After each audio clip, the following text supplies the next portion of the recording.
1943 at terror on Persia, the date for the liberation of the people of Europe was set on the Allied calendar of operations.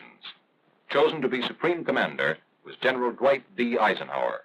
Destroy Hitler's empire, smash it by air, break it wide open, then invade by sea. That was the directive. The cross-channel assault was the crux of our plan. Early capture of a large port was of the utmost importance. Considered were Calais, Dieppe, Le Havre, Cherbourg, Brest. Cherbourg was selected. For more than one full year, there poured into Great Britain a torrent of war implements, tanks, guns, weapons beyond description.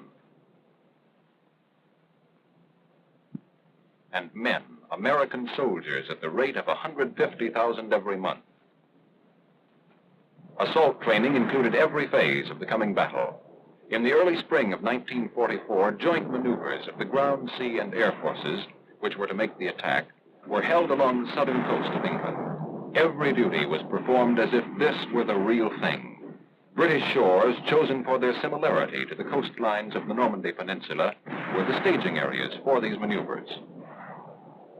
Meanwhile, the Allied strategic air assault on Fortress Europe went on with ever-mounting power.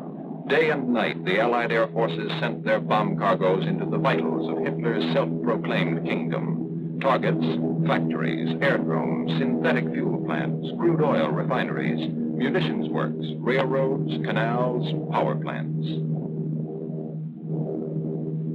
The climax of the air war came in February 1944, when the Luftwaffe made a desperate all-out effort to sweep our day bombers from the sky. The battle raged for a week. The cost to us was high, but the German Air Force came out of the battle crippled beyond redemption. Our attacks continued with unabated fury. At bivouac and training areas, ground troops received their alert orders.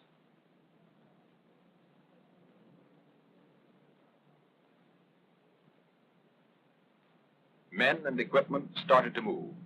65,000 men and 7,600 vehicles from bivouac areas all over Great Britain were moved to marshalling areas in southern England without a hitch. Highways were kept clear of all civilian traffic during this period.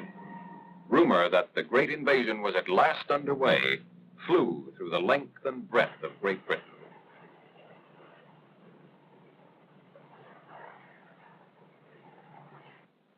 In the marshalling area, each man drew a new gas mask of the latest type, an instantaneous life belt.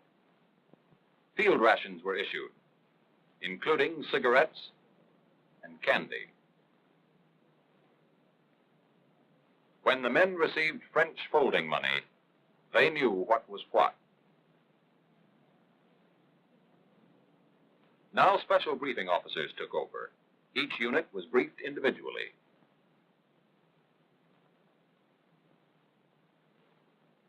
The movement of the initial invasion task force from the marshalling areas to the embarkation points in southeastern England began on 30 May 1944. The timetable called for all troops, vehicles, and supplies to be aboard their transports within 5 days. This transportation and embarkation schedule, so vital to the whole invasion plan, required the closest possible coordination of times of departure and arrival. The operation was executed with expert skill and efficiency. Morale was high. Toughened, skilled, easy under discipline, our men knew they were ready.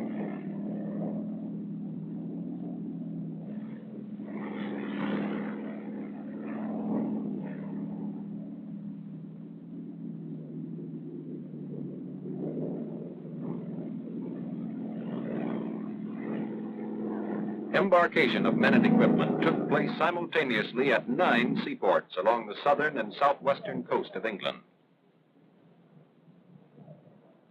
All vehicles and tanks were loaded backwards on LSTs and LCIs.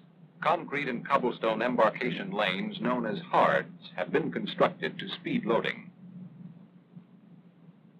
All vehicles embarked with gas tanks filled and sufficient extra gas for 150 miles. And the foot soldier was on time and in place.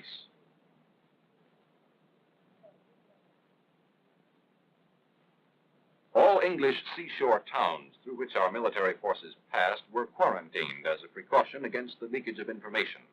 Had the Luftwaffe commanded the skies at this juncture, it could have inflicted great damage to our men and ships, concentrated as they were in this relatively small area. Each man carried one K and one D ration. No extra clothing or barracks bags on this trip. General Eisenhower said of these men, "There is no question at all as to the readiness of the troops. They are well trained, fit, and impatient to get the job started and completed." These small assault boats ran a continuous shuttle service from the hards and docks to the transports lying at anchor in the harbor.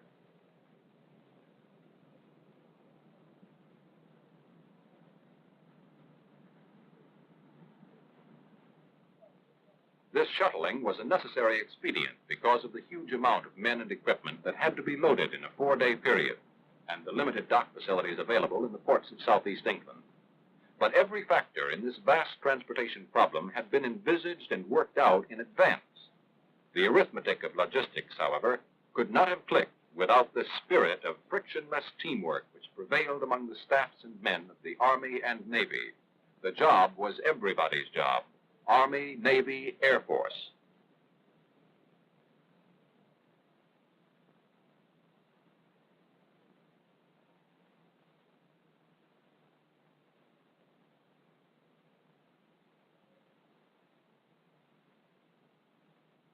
As each ship was completely loaded with its men and equipment, it pulled out into the harbor to take its place in the forming convoy.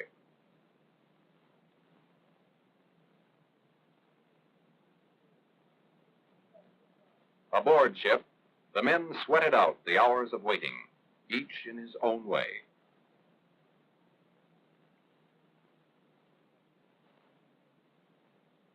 Naval gun crews received individual briefings. The success of this tremendous undertaking depended vitally upon the naval bombardment that would precede the assault of ground forces. Troop units rehearsed their objectives from D-Day to D+3. Everything known about the enemy's defenses was thoroughly analyzed by officers and men. Preventive maintenance service of arms and equipment was highly stressed in all branches of our military forces. An important problem was how to prevent guns and equipment from becoming fouled by salt water and sand. On 4 June, with the convoys fully loaded and ready to sail, the weather forecast for D-Day caused grave concern. A last-minute conference took place aboard the Augusta. D-Day was postponed 24 hours to 6 June.